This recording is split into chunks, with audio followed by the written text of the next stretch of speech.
Hi everyone, John Pokerchip Friedberg here with another special episode of Stacking Chips. We're here with Kevin Saul, Below Above, who I've had on the show once before, but I promised him if he made the final table of the Bellagio Cup that Correction, John. I promised you that if I made the final table, I would come back on the show. Okay, that's really what happened. So, you actually said when you make the final table, I'd like to have you back on the show. That's right. And so I said deal. That's how much faith I have. So, needless to say, Kevin Below Above Saul has made the final table of the Bellagio Cup WPT event. He's got a massive stack.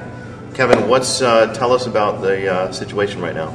Well, it's I put myself in a great position. I got 4.2 million. There's 10.6 in play, so I got just about 40% of the chips in play. Mattisau and Shane Schlegler, they both have like around 1.8, like neck and neck for second and third.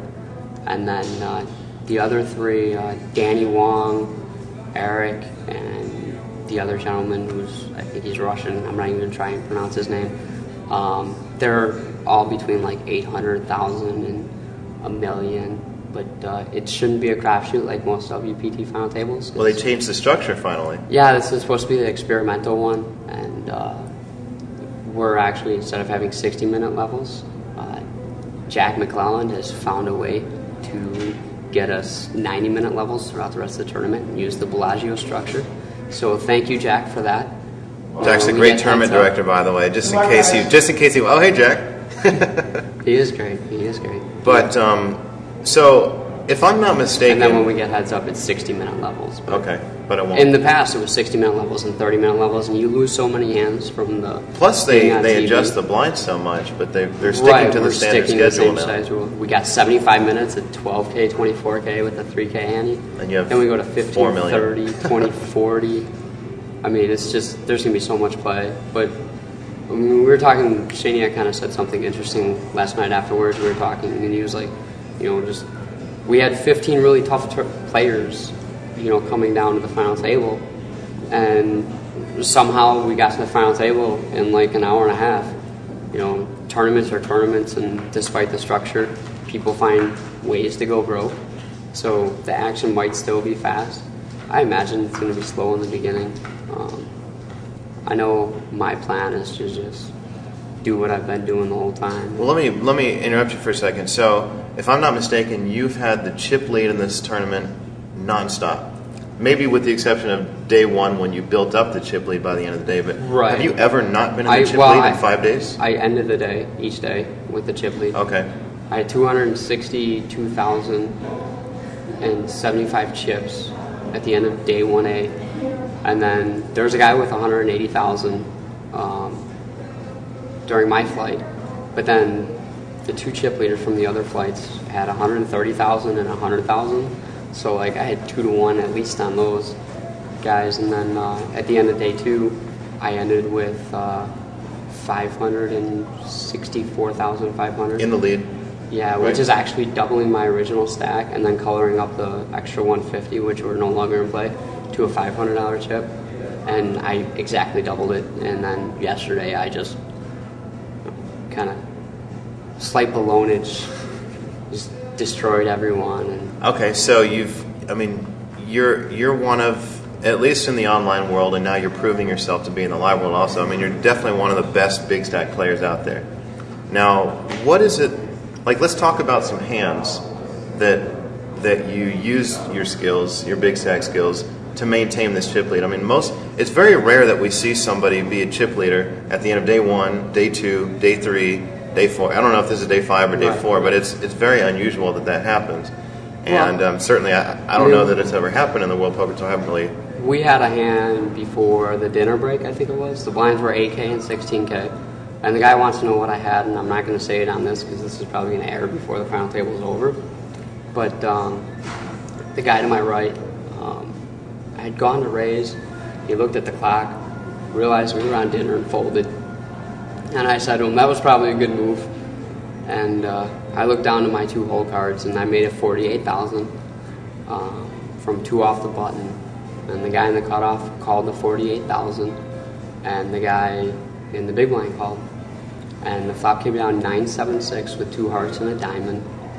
And I bet think 82,000. No, I bet 77,000. That's what I bet.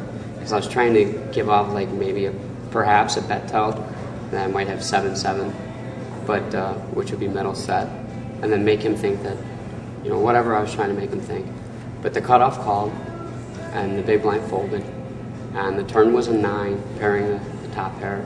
I couldn't really put him on a 9 here. He didn't play that spewy. Like, he was kind of spewy, but he didn't play that spewy to have a 9 in his hand, I didn't think. Unless he had ace-9, which I felt he would have raised the flop because of the flush draw and the straight draw. So I bet another 140,000, and he called with like 335,000 left. And the river came out of 6, so it was now 9-9-7-6-6. Double paired board. The heart draw missed, and the action was on me because I'm out of position.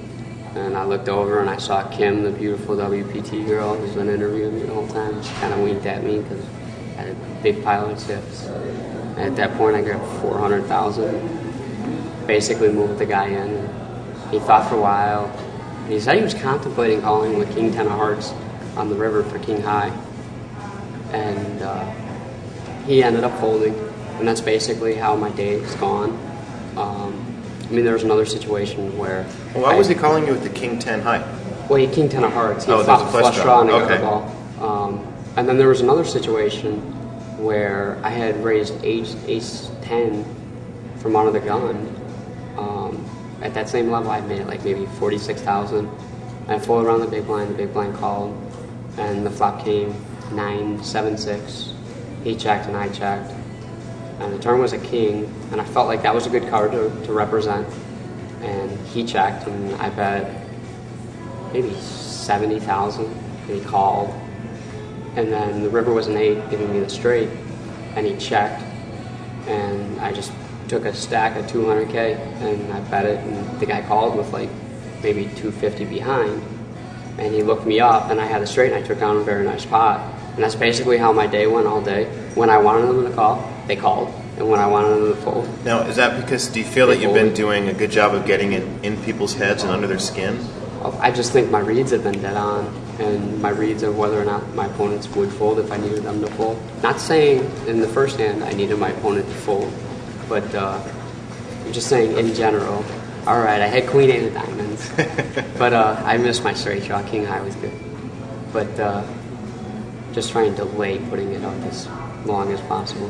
Right. So your best live finish is chopping up actually coming in second at a Foxwoods prelim event for about $100,000. Yeah. You guys are already guaranteed more than that now. Really? I have no idea what the payouts are. I don't even want to know. Okay. Well, I won't tell you that. I know what first is. First place is so many 1.3 people are million. like, go get that 1.3 million. So I can't really ignore what that is, but I don't know what the other payouts are. I really don't care. So will this affect your life going forward with the win? And as far as the money, and like your poker life, like how will your plans for poker change if you take this thing down? My plans won't change. I've been sponsored for almost the last. It's going to be 2 years, end of September. I've been sponsored by the same people who are great people. Even if I won this, I probably would stay with them. Just a comfort issue. I think you need a 7-figure bankroll to do this professionally, as far as tour, as far as all the buy-ins and playing prelim events and whatnot. And you got the cost for hotels and partying when you're on the road with friends sometimes. It definitely adds up. So I'd probably stay with them, but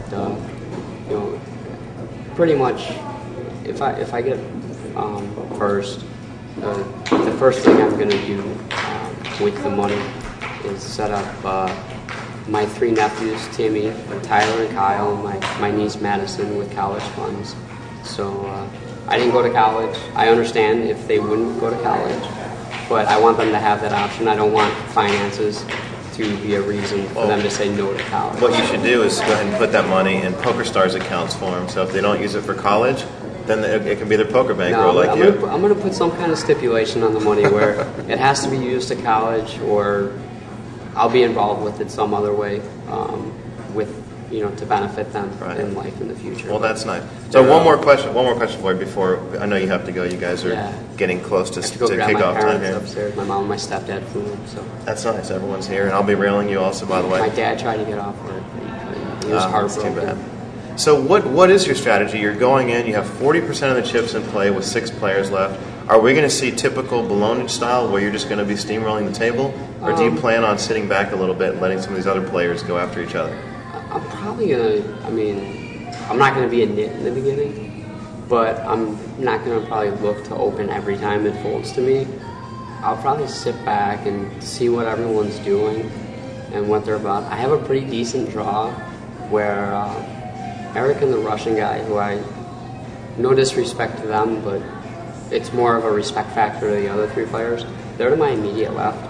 So, and then it goes Mattisau and then Danny Wong, who I think is being overlooked in this whole situation, just because of how you have Mattisau and then you have me, the online pro with all the chips. Then you have Shane, who Mattisau has been calling an online donkey the whole time. He's been calling me an online donkey too, but I think he's trying to. With me, I think it's more playful, but with Shane, I think he's really trying to get in Shane's head.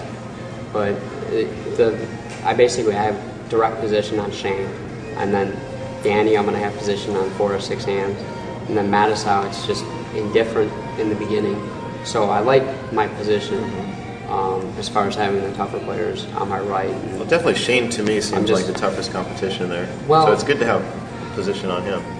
Yeah, Shane is definitely a poker talent. I have my plans as far as with each player. Hopefully, I think most things that I want to go right can go right if we manage to keep Danny Wong down and get him short and get him out of there. I think that's going to be the key to any of us trying to win this tournament, is getting, Danny's coming in, I think, with 800,000, which, 800,000 lines are 12 and 24. He's still got 30 big lines. So, I know he's totally comfortable where he's at, and he's not in panic mode at all. He's not going to be, getting all his chips in right away with his big hand. But I just don't want to see him double up. I'd rather I'd see him get out of there. And I'm going to try and keep my stat fluctuating up like I have all tournament, instead of being up and down like I was in the 1K rebuy, the 2K no limit that I went deep in. I had some stack fluctuations, and the stack fluctuations can put me on tilt, so it's not easy on the stomach. All right, well, you guys have about 50 minutes here before kickoff time, so best of luck. I'll be there rooting for you. I appreciate it. And I'd love to see you take home a WPT title. And thank you, everyone, for railing me at home. All right. Well, that's it for today's episode of Stacking Chips. I'll be back tomorrow to answer the rest of those email questions that have come in during the World Series. Thanks again for tuning in. Good luck. And Kevin, once again from myself, John Pokerchip Friedberg, and Kevin Below Above Saul. Oh, I don't even get to do it now. He doesn't even have to say his own name. That's how big time he is now. Good luck, guys. I'll see you tomorrow.